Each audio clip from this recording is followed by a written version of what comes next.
Вот чудо-кран. Сегодня у нас 15 марта 2017 года. Данный смеситель ростовская мануфактура. Вот чек. Вот гарантийный талон. Простоял чуть больше 2 месяцев. Первым делом заклинило душ.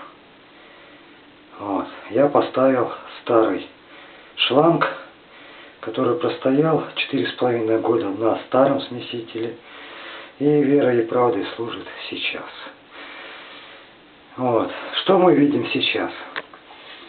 Видим микротрещину, из которой хлыщет вода. Вот она. Вот она. Вот она.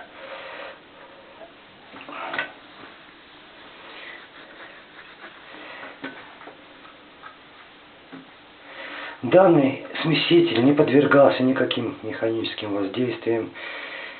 Не было ни ударов, ни толчков. Старый смеситель, литовский, купленный за 640 рублей, простоял у меня без малого 10 лет.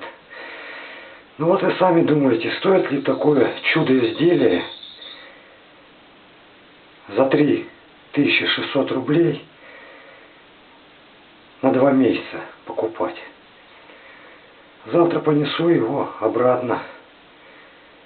Вон, весь пол уже мокрый, и ведро подставлено, и тряпки.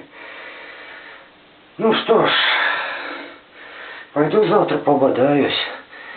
Вот смотрите. Все.